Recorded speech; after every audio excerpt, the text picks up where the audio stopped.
Arkadaşlar Fosil Ormanı'ndan ayrıldık. Yolumuza Çeltik Deresi'ne doğru devam ediyoruz. Yine Seben'e bağlı bir yer burası. Çeltik Deresi köyünde tarihi bir kilise var. Şimdi onun çekimleri için devam ediyoruz.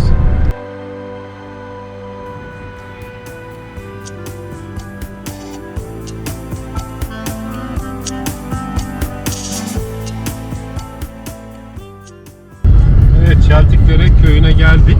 Şimdi gideceğimiz kilise de bu köyden alıyor ismini. Çeltik Deresi Kilisesi diye.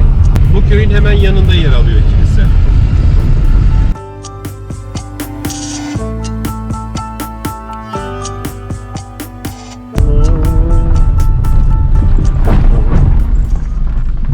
Ulan yukarı gidiyor galiba. Sağa dönün.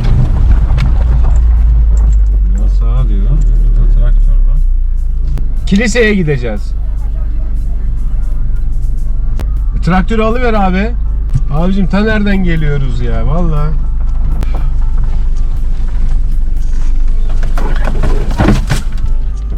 Traktörünü çekmek burada zor mu yani? Burada da saman var. Nereye gideceğim?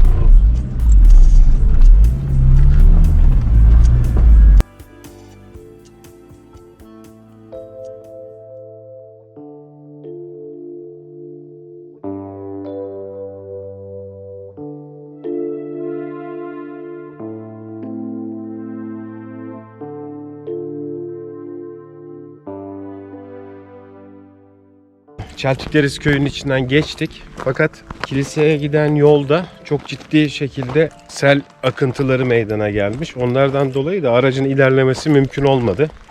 Şimdi yürüyerek devam ediyoruz.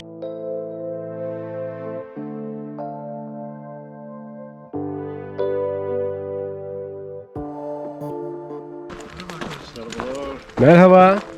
Kolay gelsin. Mesafe var mı bayağı? Biz 25-26 kilometre yürüyoruz. Öyle mi? Kınıkçı Kanyonu'nun tümünü yürüdük işte. Su yok burada. Çok ilginç. Aynı su Sıfır su. Sadece 2 tane şeyden Allah Allah. zürafa gibi eğildik. Biraz su içtik yani. Suları bitirdik. Hoş geldiniz. Kılıççı Kanyonu parkuru var. Bolu'nun çok meşhur yürüyüş parkurlarından bir tanesi. Arkadaşlarımız da Kocaeli'den gelmişler. Bunu yapmak isteyenler olursa mutlaka bol suyla çıkmalarını öneriyorlar. Çünkü susuzluk çekmişler. Kanyon çok uzun, çok zorlu. Zaten zorluk derecesi 6. seviye en üst. Tam 11 saat sürdü. 27 kilometre Kıbrısçık yolu üzerinden Çarıklı Yaylası noktasından başladık. Buraya geldik. İlk 8 kilometresi aşırı güzel. Aileli yürünebilir. Ama sonra çok güzel bir kanyon, mükemmel bir kanyon. Yürüyüşçülerin, trekkingçilerin yürümesi gereken bir kanyon. Biz de burayı uzun yıllar planlıyorduk. Bu sefer nasip oldu. Ne güzel. Grubumuz var bizim de. Patika 14 yine Bolu'da. Bu trekking etkinlikleri yapıyoruz. Benim içeriklerimde de bu yürüyüşler vardır yani trekking. Patika 14'ü YouTube'dan izledim. İşte o kanal benim kanalım. Yarın da Köroğlu zirveyi planlıyoruz. Bu akşam neredesiniz? Bu akşam geçeceğiz arabaya. Orada Kınıkçı tarafında bir yaylada kamp atacağız. Yarın sabah Köroğlu'nu yürüyeceğiz. Evet, Patika 14. Vallahi izledim YouTube'dan. Ne güzel ya. Çok güzel. Gittiğimiz yere bakıyoruz. Hı hı. Onunla ilgili video. Şimdi hepsine bakarız. Eyvallah. Eğer ki Seben tarafına dönmek isterseniz bizimle gelebilirsiniz. Ya biz Şimdi bir trekking ekibiyle karşılaştık. Yani gerçekten çok yorulmuşlar. Susuzluk çekmişler. Ben trekking yapıyorum diyen kişi oraya yürümeden trekking yaptığını söylememesi gerekir. Onlar da Kocaeli'den buraya kadar gelmişler. Bu arada şurayı da göstereyim size. Buradan normalde yol geçiyor ya arkadaşlar. Ne hale gelmiş. Videoları takip edenler bilirler. Patika 14 grubu. O grubu da tanıyorlarmış. Benim videolarımı da izlemişler. Kendileriyle karşılaşmak güzeldi.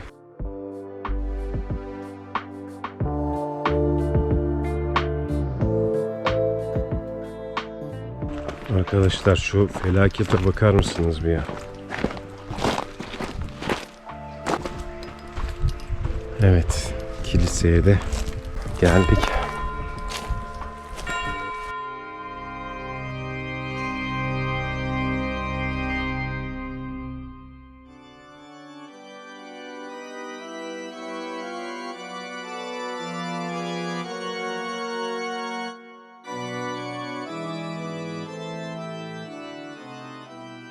Evet değerli arkadaşlar, Bolu ilinin Seben ilçesinin Çeltikdere köyü sınırları içerisinde yer alan Bizans Kilisesi'ne geldik.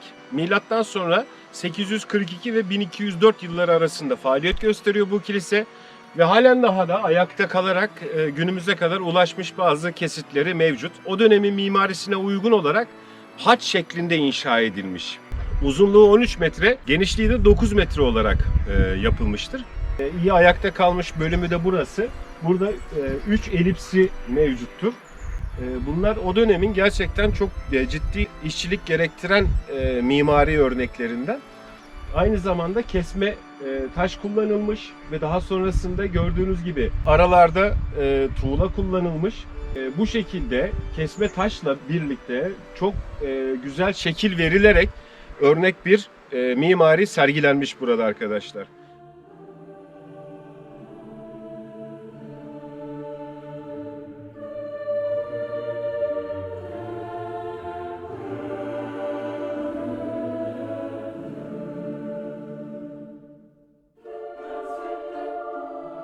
Daha sonrasında kilise faaliyeti burada bittikten sonra burası cami olarak kullanılıyor.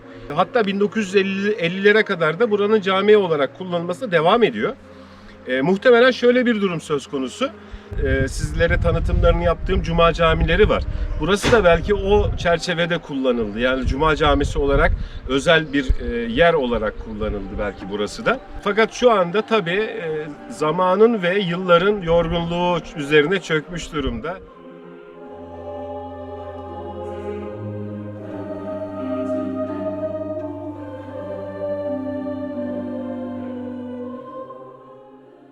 Seben'den buraya 22 kilometre mesafede olan bu kiliseyi siz de ziyaret etmek isterseniz öncelikle Çeltikdere köyüne geliyorsunuz ve Çeltikdere köyünden de yaklaşık 1-2 kilometrelik bir mesafesi var.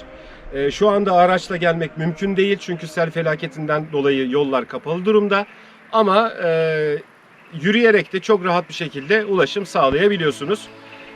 Hepinizi bekleriz.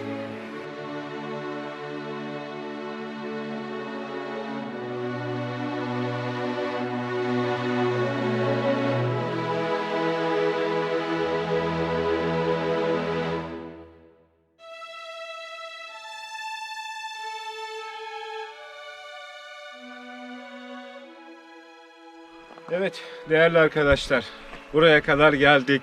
Burayı sizlere gösterdik. Sizlere dilimin döndüğünce burayla alakalı bilgiler vermeye çalıştım. Çok uzun yıllardır ayakta kalmayı veya bir bölümü ayakta kalmayı başarmış bir binadan bahsediyoruz. Bugün o kadar çok eski yapıların olduğu bölgelerde gezdik ki düşünsenize 3200 yıllık bir yerleşim yerine gittik. Kaya evleri gezdik. Yani o insanların yaşantılarının nasıl olabileceğini hayal ettik.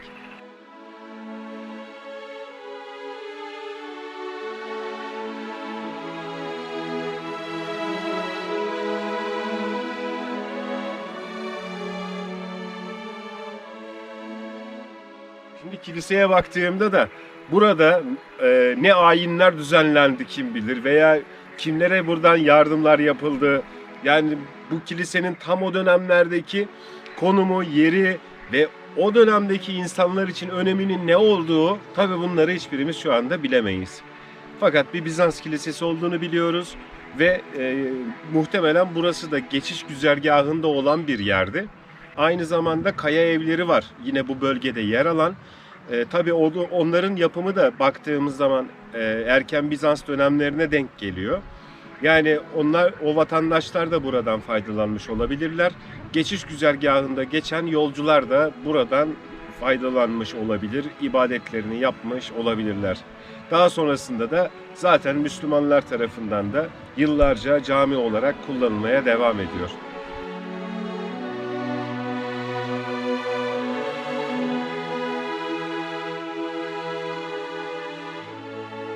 Tarihimizde, bizim geçmişimizde çok önemli, çok özel yerlere sahip yapılar. Bunları korumak, yaşatmak gerekir. Fakat şu anda gerçekten tamamen terk edilmiş bir hali var buranın ve beni gerçekten üzdü arkadaşlar.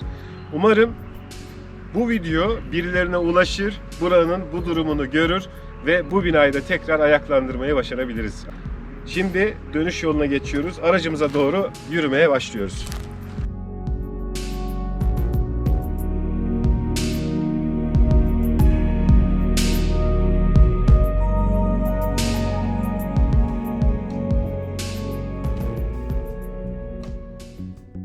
Az önce karşılaştığımız arkadaşlarımız vardı. Kınıkçı Kanyonu parkurunu yürümüşlerdi. Kanyon yürüyüşünün güzergahının belirlendiği Orman Su İşleri Bakanlığı, Bolu Belediye Başkanlığı ve Orman Genel Müdürlüğü, Milli Parklar, Marka, Tabiatın Kalbi Bolu. Bunların ortak çalışmasıyla yürüttükleri bu trekking parkurları ve bu tabelalandırmalar mevcut. Şu anda buradasınız diyor. Kıbrısçık yolu üzerinde de bitiş var. Şu anda rakım 642, 1300 rakımda da yürüyüşü bitiriyorsunuz. Dikkat ederseniz 6 şiddetinde bir yürüyüş parkuru burası. Trekking yapan herkesin yürümesi gereken bir parkurdur burası. Arkadaşlarımızı da tebrik ediyoruz. Güzel bir tur yapmışlar. Sabahleyin 7'de çıktığımız yolculuğumuz halen daha devam ediyor. Şu anda saat 9 diyebiliriz. Bugün sabah 7'den beri hem ayaktayız hem çekimler yapıyoruz.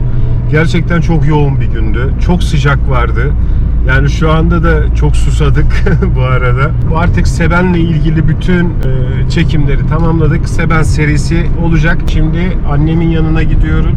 Daha sonrasında yine yolumuza devam edeceğiz. Annemi bırakacağız. Oradan Ender'i bırakacağım. Gerçekten içerik üretmesi çok zor değerli arkadaşlar. Bu iş gerçekten hiç kolay bir iş değil. Yani o kadar çok zahmet, emek çekiyorsunuz. Bundan dolayı gerçekten destek olup kanalıma abone olursanız da çok sevinirim. Umarım başka güzel yerlerin tanıtımlarında sizlerle birlikte yine olabiliriz. Başka bir videoda görüşmek üzere. Şimdilik hoşça kalın, esen kalın.